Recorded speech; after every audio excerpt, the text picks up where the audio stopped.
As a leader, trust isn't just a nice thing to have.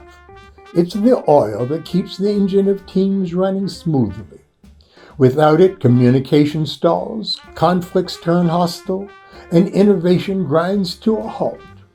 But with it, teams perform at their best. People connect, contribute, and create with confidence.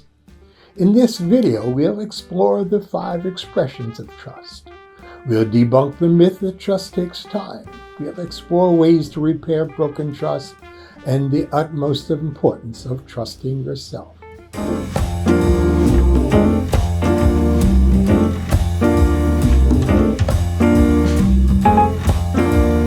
Hello, I'm Dr. Michael Broom. Thanks for watching my leadership and self-mastery videos. What is trust and why is it important?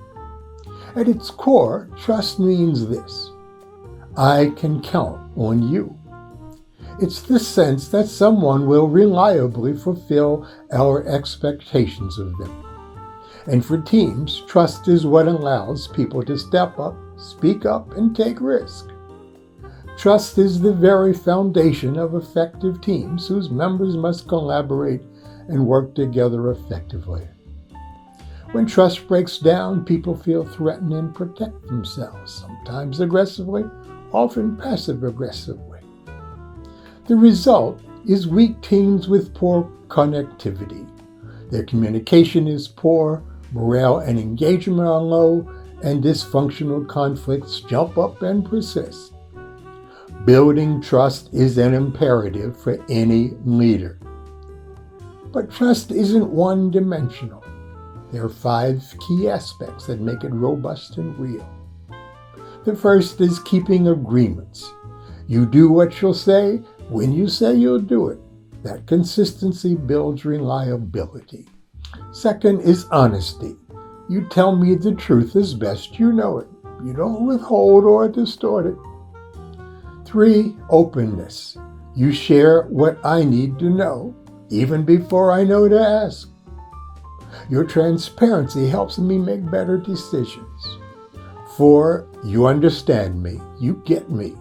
You understand my goals, values, and concerns, and you care about my general well-being.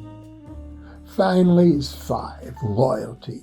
You've got my back, even when the going gets tough.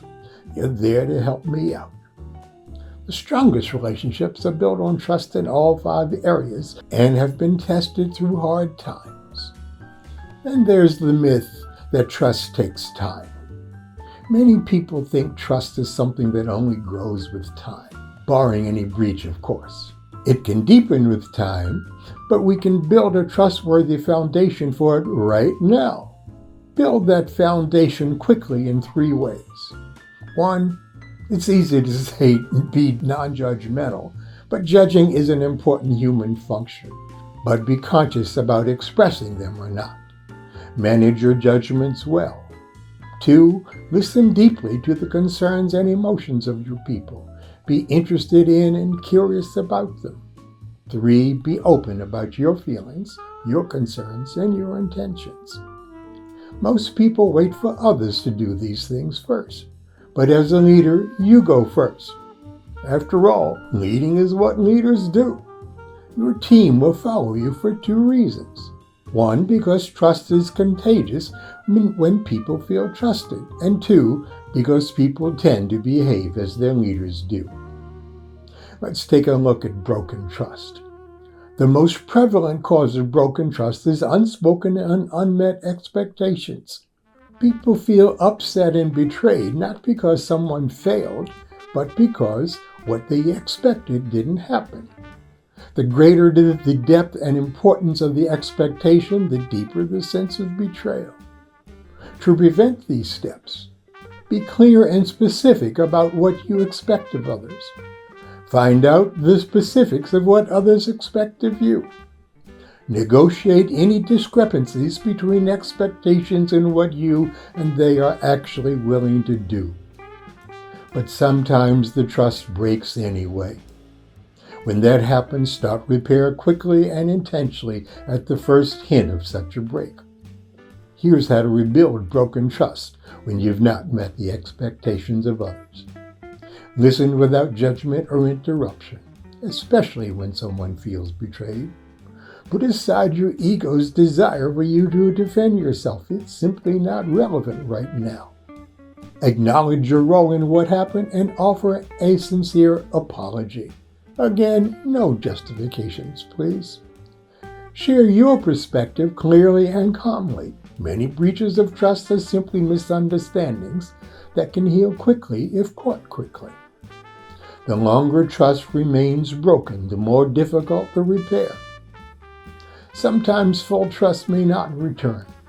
In those cases, recontracting for professional collaboration may be necessary.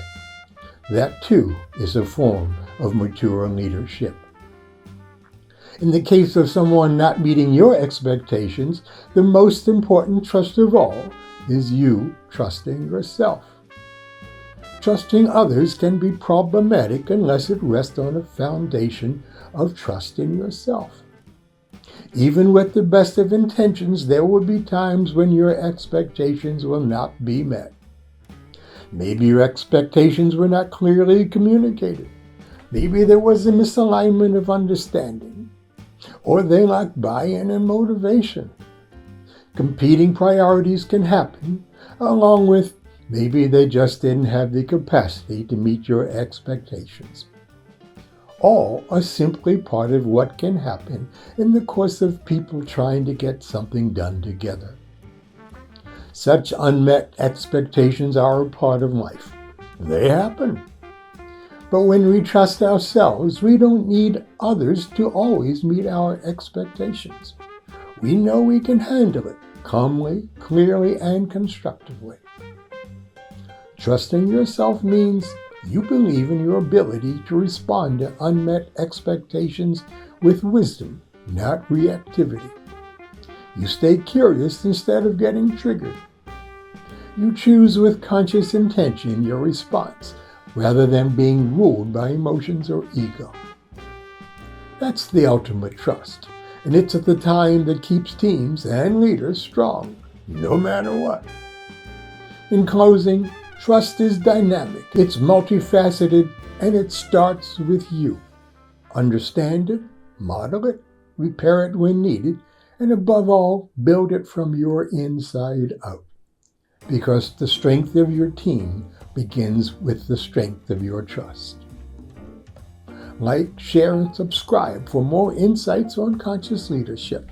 Thanks for watching. See you next time.